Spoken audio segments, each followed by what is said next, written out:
One of our strongest climate drivers is the El Niño Southern Oscillation, or ENSO. ENSO is a natural cycle in Pacific Ocean temperatures, winds, and cloud. This influences climate right around the globe. ENSO naturally swings between three key phases: La Niña, neutral, and El Niño.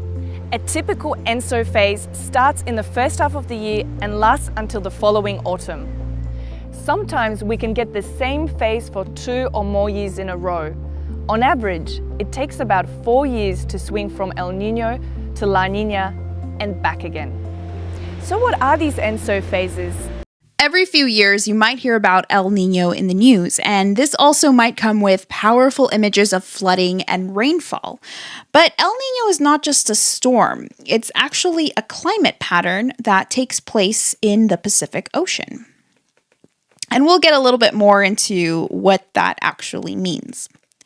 Now, a fun fact about how El Niño was named is that a long time ago, South American fishermen noticed one December that the Pacific Ocean was actually warmer than it normally is.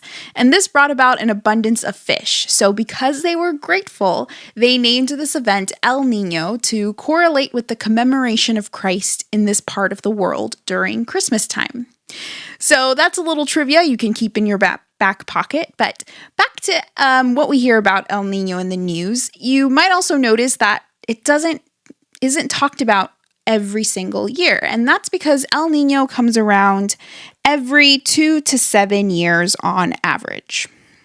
And scientists are still not sure exactly what triggers El Niño, but they know what signs to look for once it is approaching or once we're in that. But what is El Niño and how does it happen? Firstly, we need to know what's normally happening in the tropical Pacific. This vast stretch of ocean sees consistent winds, called trade winds, that blow from east to west. These winds push warm water near the surface in their direction of travel, so the warm water piles up on the western side of the ocean around Asia and Australasia. On the other side of the ocean, around South and Central America, as the warmer water gets pushed away from the coast, it's replaced by cold water which is pulled up from deeper down in the ocean, a process called upwelling. This creates a temperature difference across the tropical Pacific, with warmer water piled up in the west and cooler water in the east. Warmer water adds extra heat to the air, which causes the air to rise with more vigour, and it's this rising air that creates an area of more unsettled weather, with more cloud and rainfall. That rising air in the west sets up atmospheric circulation across this part of the world, with warm, moist air rising on one side of the ocean and cooler, drier air descending on the other. This circulation reinforces the easterly winds, so this part of the world sits in a self-perpetuating state until El Niño begins.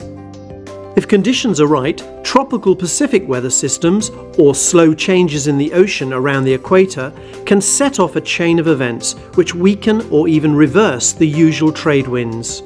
With weakened trade winds, there's less push of warm surface water to the western side of the ocean and less upwelling of cold water on the eastern side. This allows the usually colder parts of the ocean to warm, cancelling out the normal temperature difference. Because the area of warmest water moves, so does the associated wet and unsettled weather. This changes rainfall patterns over the equatorial Pacific, as well as the large-scale wind patterns. It's this change in winds which has a knock-on effect, changing temperature and rainfall in locations around the world. The main impacts are around the tropics, where you see an increase in the risk of floods in Peru and droughts in Indonesia, India, and parts of Brazil. But virtually wherever you are in the world, El Niño has the potential to affect you directly via the weather or indirectly via socio-economic impacts. There's another impact from El Niño which happens because of all the extra heat at the surface of the tropical Pacific. This releases vast amounts of energy into the atmosphere, which can temporarily push up global temperatures. This is why El Niño years often feature among the warmest on record. Each El Niño event is different, so the global impacts can change. El Niño peaks around Christmas time and lasts for several months. It can die back to neutral conditions, but sometimes reverses into La Niña. Northern and eastern Australia experience clearer skies, higher temperatures, heat waves, and increased risk of drought. Off the coast, fewer tropical cyclones form, as tropical activity is concentrated further east. Off the coast of South America, upwelling of cold waters is suppressed, and warmer surface waters result in higher than normal rainfalls, and sometimes flooding and hurricanes.